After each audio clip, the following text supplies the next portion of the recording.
पति पत्नी का सफ़र बहुत ही मार्मिक कहानी है। थोड़ा समय निकालकर ज़रूर पढ़िएगा। पति पत्नी रोज साथ में तय समय पर एक ही ट्रेन में सफ़र करते थे। एक युवक और था, वो भी उसी ट्रेन से सफ़र करता था। वो पति पत्नी को रोज़ देखता। ट्रेन में बैठकर पति पत्नी ढेरों बातें करते।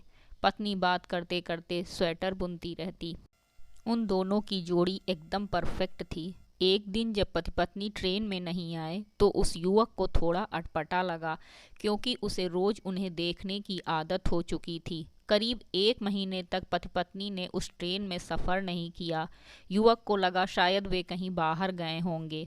एक दिन युवक ने देखा कि सिर्फ पति ही ट्रेन में सफ़र कर रहा है, साथ में पत्नी नहीं है। पति का चेहरा भी उतरा हुआ था, अस्त व्यस्त कपड़े और बढ़ी हुई दाढ़ी। युवक से रहा नहीं गया और उसने जाकर पति से पूछ ही लिया, आज आपकी पत्नी साथ में नहीं है?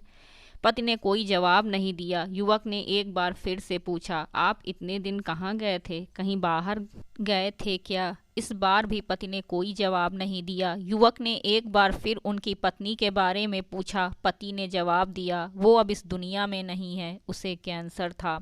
ये सुनकर युवक को अचानक झटका लगा। फिर उसने संभल कर और बातें जाननी चाहिए। पति ने युवक से कहा, पत्नी को लास्ट स्टेज का कैंसर था। डॉक्टर भी उम्मीद हार चुके थे। ये बात वो जानती थी, लेकिन उसकी एक जिद थी कि हम ज़्यादा से ज़्यादा समय साथ में बिताएं। इसलिए रोज़ जब मैं ऑफिस जाता तो वो भी साथ में आ जाती। मेरे ऑफिस के नज़दीक वाले स्टेशन पर हम उतर जाते। वहाँ से मैं अपने ऑफिस चला जाता और वो घर जाती थी। पिछले महीने ही उसकी डेथ हुई है। इतना कहकर पति खामोश हो गया। तय स्टेशन पर पति ट्रेन से उतर गया। अचानक युवक का ध्यान उसके स्वेटर पर पड़ा। उसने देखा कि ये वही स्वेटर था जो उसकी पत्नी ट्रेन में बुना करती थी। उसकी एक बाजू अभी भी अधूरी थी, जो शायद उसकी पत्नी बुन नहीं पाई थी। पति पत्नी का असीम प्रेम उस स्वेटर में झलक रहा था। पति पत्नी का रिश्ता अटूट होता है, सिर्फ मौत ही उन्हें अलग कर सकती है। पत्नी अपने पति का हर सुख दुख में साथ देती है, तो पति भी पत्नी को दुनिया की हर खुशी देना चाहता है। यही इस रिश्ते का सबसे खूबसूरत एहसास है। इसीलिए साथ रहते हुए खुशी खुशी जीवन बिताएं।